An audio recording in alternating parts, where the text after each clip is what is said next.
तुला लगन के चार्ट में हम सूर्य और बुध के कंजक्शन पर लगातार विचार कर रहे हैं। इस वीडियो में अब आपके चर्चा करेंगे फोर्थ हाउस के लिए। फोर्थ हाउस की बात की जाए तो जो मकर राशि है आपके फोर्थ हाउस में, यहाँ आपके सूर्य और बुध दोनों ही स्थित हैं। बुध यहाँ पे नवम घर के स्वामी होने के साथ साथ 12वें घर के स्वामी होकर फोर्थ हाउस में आ रहे हैं, जबकि सूर्य आपके 11वें घर के स्वामी। देखिए, ऐसे जातक का जो मान सम्मान है, उसकी जो रेपुटेशन है, उसकी पारिवारिक पृष्ठभूमि की वजह से बढ़ेगी। और यहाँ पे ये कंजक्शन होने से आप शुरुआत से ही काफ़ी ज़्यादा इंटेलिजेंट नजर आएंगे। लेकिन सूर्य यहाँ कुछ हद तक कॉन्फ्लिक्ट्स ला सकता है, परिवार के साथ थोड़े मतभेद करवा सकता है, इवन मदर की सेहत को लेकर कुछ दिक्कतें भी सामने आ सकती हैं। लेकिन पारिवारिक स्थिति को मैनेज करने के साथ साथ करियर को मैनेज करने के लिए कंजक्शन आपको बेहतरीन तरीके से सपोर्ट लाएगा। यहाँ पे अब आपका लग्नेश शुक्र है, तो आपकी लाइफ को, घरेलू लाइफ या आपका जो प्रोफेशनल लाइफ है, उसमें एक अच्छा बैलेंस क्रिएट करने में इस कंजक्शन का बहुत ही बड़ा रोल है। इसमें आपको देखना होगा कि एक्चुअल स्थिति बुध की कैसी है या सूर्य की कैसी है। देखिए, यहाँ जो फोर्थ हाउस के लॉर्ड हैं आपके, वो शनि है, और शनि आपके लिए कारक ग्रह भी हैं। इसलिए शनि की प्लेसमेंट अगर बहुत ही ज़्यादा स्ट्रॉन्ग हो तो आपको थोड़ी मेहनत ज़्यादा करनी पड़ सकती है। लेकिन शनि आपका ठीक ठाक प्लेस्ड है, बट वो बहुत ज़्यादा स्ट्रॉन्ग नहीं है चार्ट में, तो आपके लिए कार्य करना काफ़ी आसान हो जाएगा। ऐसा जातक वास्तव में अपने कैरियर के बहुत सारे अवसर ढूंढ पाएगा और वो मेहनत बहुत अच्छे से कर पाएगा। तो ऐसे जातक अपने खुद की मेहनत से काफ़ी ज़्यादा सफल बन सकते हैं, भले ही उनको परिवार की जो सपोर्ट है प्रारंभ में वो काफ़ी ज़्यादा रहती है, या अपनी मदर या पिता से जो सपोर्ट है वो भी काफ़ी अच्छा रहता है। आपकी जो फैमिली है उसमें कोई बहुत बड़े सरकारी पद भी हो सकता है, आईएएस वगैरह, आईपीएस वगैरह हो सकता है, या किसी भी अन्य पद पे हो सकता है। ऐसा जो सूर्य बुध का कंजक्शन बनेगा वो आपके राजनीतिक संपर्क करवाएगा बड़े बड़े नेता वगैरह से, या इवन आपको भी वो राजनीति की तरफ लेकर जा सकते हैं। सूर्य यहाँ आपको लीडरशिप की क्वालिटीज भी प्रदान करेंगे और आपको काफ़ी टैलेंटेड बनाएंगे। बुध यहाँ पे अपने मित्र के घर में आ गए, शनि इनके क्योंकि मित्र हैं, तो बुध के यहाँ आ जाने से आपके लिए निर्णय लेना, सोचना, विश्लेषण करना काफ़ी आसान होने वाला है। इस प्रकार की कंडीशन में अब कैरियर को लेके शुरुआत में थोड़ा थोड़ा स्ट्रगल करना पड़ता है कभी कभी जातक को, क्योंकि यहाँ बुध ड्यूअल प्लैनेट है। ड्यूअल होने की वजह से जातक उतना अच्छे से कंसंट्रेट नहीं कर पाता, लेकिन उसके अपेक्षाओं के हिसाब से वो बाद में ज़्यादा बेहतर प्रदर्शन करता है। तो अक्सर 25 की एज तक आपने ये देखा होगा कि आपकी लाइफ में बहुत सारे चेंजेज आए, बहुत ज़्यादा लाइफ स्टेबल नहीं रही हो 25 साल की उम्र तक। लेकिन उसके बाद से जैसे ही आपने 30 को क्रॉस किया, तब आपने देखा कि आपकी लाइफ बहुत ज़्यादा स्टेबल है, आपको पहले की तुलना में बहुत ज़्यादा मान सम्मान या रेपुटेशन मिलती है। सूर्य और बुध आपकी सोचने, समझने, विचार करने की क्षमता, आपके इंटेलिजेंस या आपकी मानसिक स्थिति को काफ़ी इन्हेंस करेंगे। यहाँ पे आपको देखना होगा कि क्या बुध वक्री तो नहीं है। अगर बुध वक्री हो गए तो आपके लिए कुछ कॉन्फ्लिक्ट्स ला सकते हैं सूर्य, क्योंकि सूर्य देखा जाए तो फोर्थ हाउस में होने से वो आपके मन को बहुत ज़्यादा स्ट्रॉन्ग बनाते हैं, आपके मन को काफ़ी मजबूत बनाते हैं, जिससे आप किसी के भी साथ कन्वर्सेशन में आएंगे तो सामने वाले पर्सन को ऐसा लगेगा जैसे आप उस पर बहुत ज़्यादा हावी होने की कोशिश कर रहे हैं, या फिर आप गुस्से में बात कर रहे हैं। यहाँ पे अब आपके चार्ट में जो आपके फोर्थ लॉर्ड है, शनि की भूमिका, और आपके चार्ट में अगर देखा जाए तो सूर्य की भूमिका, दोनों की ही भूमिका काफ़ी इंपॉर्टेंट है। बट यहाँ पे जो कैरियर वाइज अगर आप देखेंगे तो कैरियर वाइज आपके चार्ट में आपके चंद्रमा की प्लेसमेंट को आपको देखना काफ़ी जरूरी होगा। सूर्य और बुध दोनों की जो दृष्टि आपके 10th हाउस पे पड़ रही है, वो कैरियर को लेकर अच्छा बैलेंस आपको यहाँ प्रोवाइड करने की कोशिश कर रहे हैं। तो 10th हाउस में बैठे हुए ग्रह का रोल काफ़ी बढ़ जाएगा, क्योंकि वो चंद्रमा के घर में स्थित होगा। अगर आपके मान लो 10th हाउस में क्रूर ग्रह होने की तुलना में एक शुभ ग्रह बैठा हो तो ज्यादा बेहतर रिजल्ट आपको मिल सकते हैं।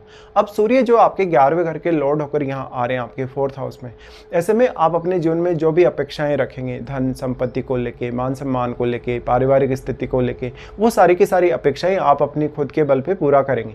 ऐसे जातक को जो फैमिली में शुरुआत से जो केयर मिली है, जो प्रारंभ में उसको जो सपोर्ट मिला, वो काफ़ी अच्छा रहा हो सकता है। माता पिता ने आपके लिए काफ़ी अच्छी व्यवस्था की हो सकती है, आपकी एजुकेशन वगैरह के लिए, आपके कैरियर वगैरह के लिए। और यहाँ भौतिक सुख सुविधाओं की भी जब बात आती है तो वो भी आपको काफ़ी अच्छे मिले हुए रहेंगे। शुक्र अब कैसी स्थिति में, शुक्र अगर बहुत अच्छी स्थिति में है तो भौतिक सुख सुविधाओं के मामले में और भी वृद्धि हो सकती है आपकी लाइफ में। तो अब आपको देखना होगा कि बुध की एक्चुअल स्थिति कैसी है। देखिए, ज़्यादातर लोगों ने अस्त जो भी ग्रह होते हैं उनको क्रिटिसाइज ही किया है हमेशा, बट बुध क्योंकि सूर्य के मित्र भी हैं, और बुध की जो स्थिति है, अगर सूर्य के वो बहुत ज़्यादा क्लोज हैं, अगर वो अस्त हैं, तो सूर्य अपना प्रभाव बुध पर अवश्य ही डालेंगे। ऐसे केस में जो बुध हैं वास्तव में अगर अस्त हो जाते हैं सूर्य से, तो बुध से रिलेटेड आपका जो टैलेंट है, बुध से रिलेटेड आपके जो गुण है, वो काफ़ी इनहेंस हो जाएंगे सूर्य के प्रकाश की वजह से। क्योंकि जस्ट सूर्य किसी भी ग्रह को अगर अस्त कर रहे हैं तो वो अपना प्रकाश प्रकाश, अपनी ऊर्जा उसको प्रोवाइड कर रहे हैं। तो यहाँ पर जो स्थिति है उस वजह से जो गुण हैं बुध के वो बढ़ने चाहिए, या बुध से रिलेटेड आप में टैलेंट बढ़ना चाहिए, या बुध से रिलेटेड कोई भी कार्य करने में आपको आसानी होनी चाहिए। बुध आपके चार्ट में 9th हाउस के लॉर्ड होने की वजह से भले ही जातक अपने फैमिली लाइफ, अपनी भौतिक सुख सुविधाओं के मामले में काफ़ी लकी रहेगा, लेकिन बाद में आगे चलकर जातक इतना ज़्यादा स्वयं भी सक्षम हो जाएगा कि वो अपने जीवन में काफ़ी कुछ हासिल कर सकता है अपने बल पे। ऐसे जातक दूसरों से अपना काम करवाने या दूसरों पर अपनी वाणी का प्रभाव डालने में काफ़ी सक्षम हो जाते हैं। तो शुरुआत में भले ही आपको कैरियर में स्टेबिलिटी नहीं मिल पाई हो, लेकिन बाद में लेट एज तक जाते जाते आप काफ़ी ज़्यादा रेपुटेड नज़र आते हैं।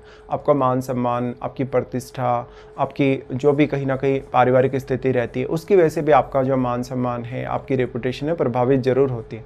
अब यहाँ पे जो 10th हाउस में बैठा हुआ ग्रह है उसकी बहुत ज़्यादा इंपॉर्टेंस है, क्योंकि 10th हाउस में बैठा हुआ ग्रह कहीं ना कहीं आपके चार्ट में किसी न किसी भाव को प्रभावित कर रहा है 4th हाउस के अलावा भी, तो वो उन भावों के लिए भी आपको काफ़ी ज़्यादा सपोर्ट कर सकता है। चंद्रमा की स्थिति मान लो अगर आपके चार्ट में अच्छी है तो कैरियर में आने वाले जो उतार चढ़ाव होंगे आपकी लाइफ में उनको आप बहुत ही अच्छे से हैंडल कर लेंगे। बट मान लो अगर आपका शुक्र भी वेल प्लेस्ड नहीं है, अगर आपका चंद्रमा भी बहुत अच्छा प्लेस्ड नहीं है, तो आपको स्वयं से थोड़ी ज़्यादा मेहनत यहाँ करनी पड़ सकती है। अब जो सूर्य है क्योंकि वो 11वें घर के लॉर्ड होकर यहाँ आ रहे हैं, तो ऐसे जातकों का जो नेटवर्क है वो उनकी फैमिली, उनकी लाइफ स्टाइल से भी काफ़ी बन जाता है।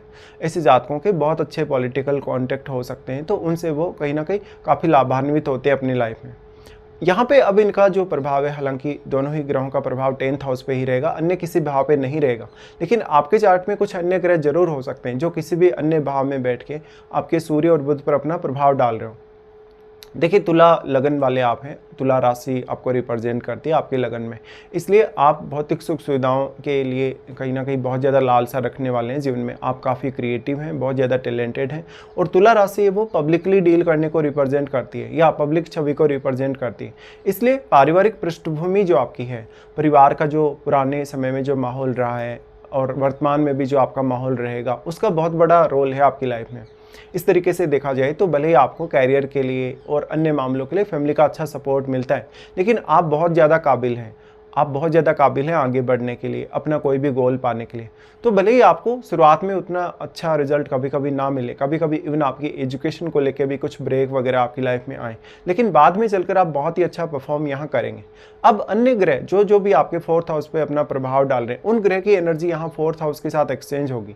साथ ही साथ आपके चार्ट में 11वें घर में बैठा प्लैनेट आपके लिए बहुत इंपॉर्टेंट है, क्योंकि 11वें घर में बैठा प्लैनेट आपके धन की स्थिति, आपकी अपेक्षाओं की स्थिति, किस हद तक आप अपनी अपेक्षाओं को पूरा कर पाएँ या नहीं कर पाएँ, इन सबको प्रभावित करेगा।